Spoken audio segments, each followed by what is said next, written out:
Yeah. Well, speaking of injuries and different variety of injuries, according to the NHTSA, EMS workers suffer injury rates nearly 3 times higher than the national average.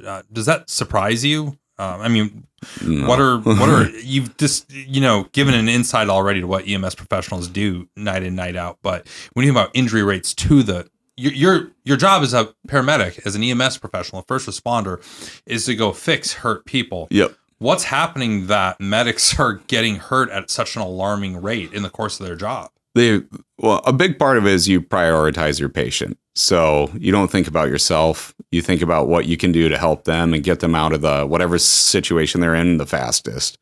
Like my umbilical hernia popped when I was getting this extremely heavy individual who had fallen off the toilet and wedged himself in the world's smallest bathroom. So trying to pull, a 500-pound person out from between a space that they shouldn't have fit in the first place.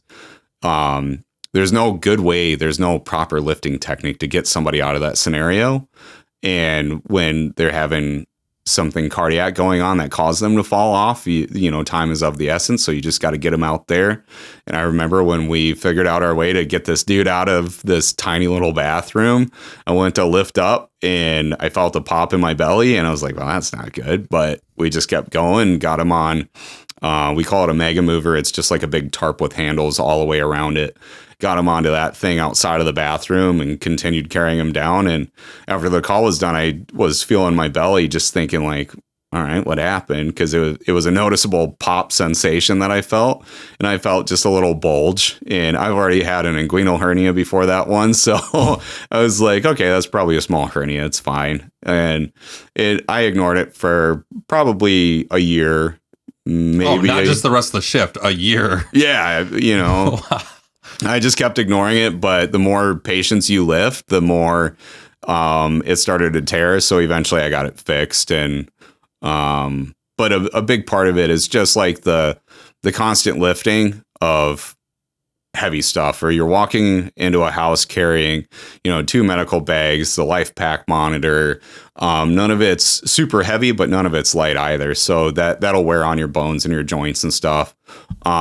Improper lifting is a big thing. Like that's a big part of like, I feel like some of my partners probably thought I was trying to be macho or something like that, where I didn't like people helping me unload patients out of the stretcher, because the stretcher has like a little hook on the head of it. So when you're backing out of the ambulance, it catches a hook and you hit a button and it depresses the legs of the stretcher.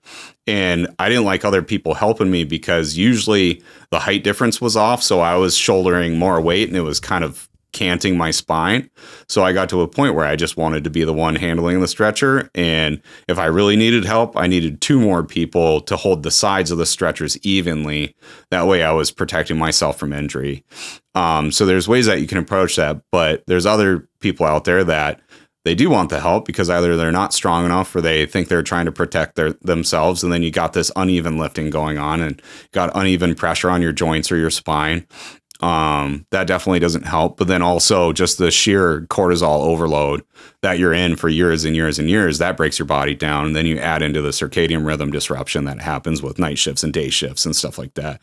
So your body starts to fall apart. And then on top of that, your drinking habits are likely healthy. So all that alcohol in your system, that starts rather to break. Unhealthy. Yeah, extra emphasis on healthy with the sarcasm. Yeah. Unhealthy amounts of alcohol, and your diet's usually screwed up when you're at work because, especially in Minneapolis where you're getting hammered with calls, you usually don't have enough time to warm up like a meal. And it was superstition is a big thing on the ambulance.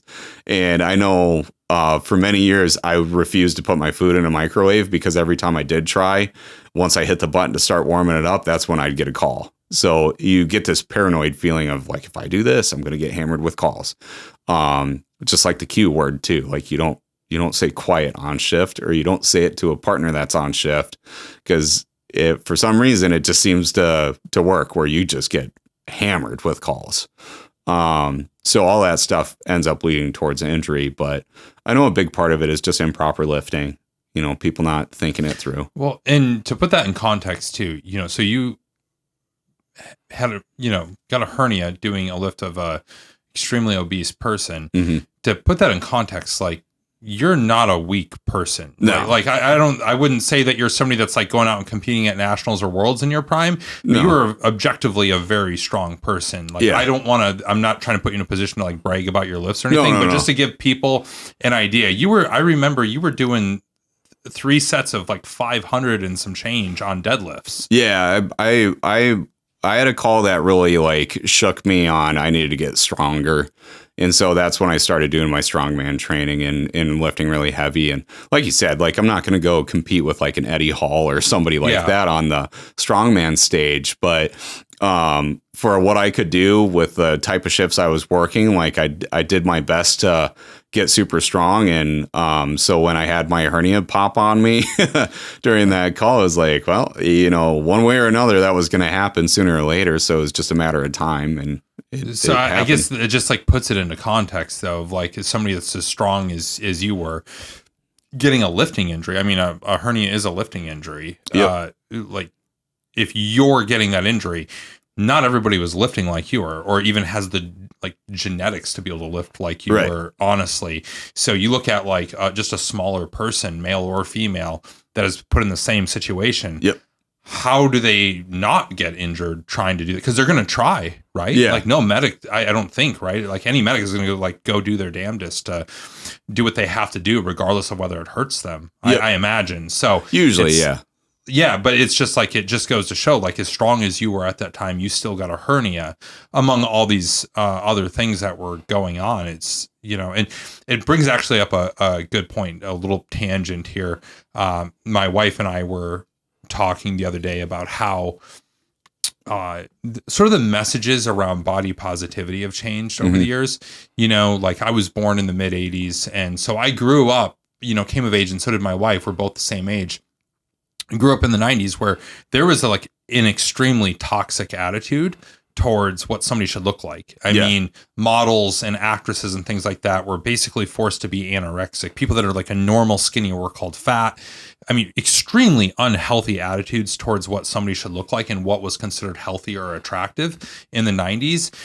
We've swung the pendulum all the way back. I think that we've almost overcorrected to where now we almost feel ashamed to say that somebody that's extremely obese is maybe not healthy and a danger to other people, like paramedics who may have to respond to a call. 100%. Like, it's the pendulum is totally swung, and it's not just about.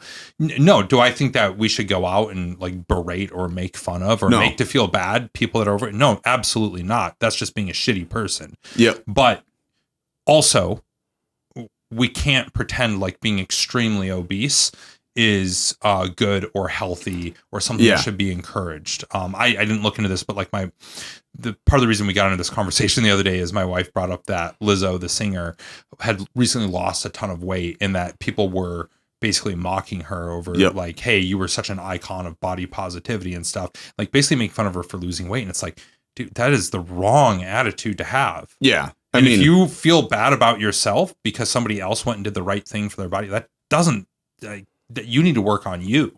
It's a toxic attitude to have, and it's extremely manipulative, in my opinion, because I ran my own gym for a while, and I had overweight clients that came in, and I at no point, nor will I ever, fat shame somebody or anything like that. But as a paramedic, if somebody's having complications surely because of the weight on their body, because I think what a lot of people don't realize is when you have a couple extra 100 pounds of fat all over your body, it puts a huge amount of strain on your heart, your lungs, your vasculature throughout your body, all sorts of stuff. And if you are happy that way, you have to also be happy with what's going to happen. Like, you can't cry about a bad heart or bad lungs, or you can't walk up 2 stairs without losing your breath kind of thing when you're doing nothing to try to combat your weight. And I think it's also like part understanding too, because some people have genetic conditions or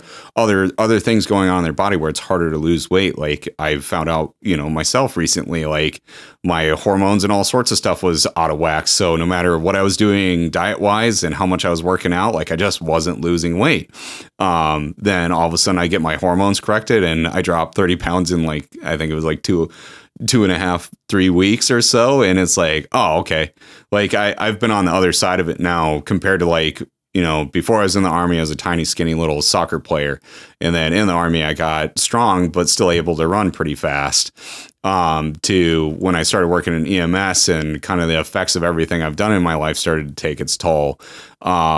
It was bewildering to try to lose weight. But again, like that's why I think it's never about fat shaming somebody. It's just like think about what you're doing to yourself, figure out why you're gaining weight or why you can't lose weight, and then do what you got to do to fix that if you want to live a long, enjoyable life.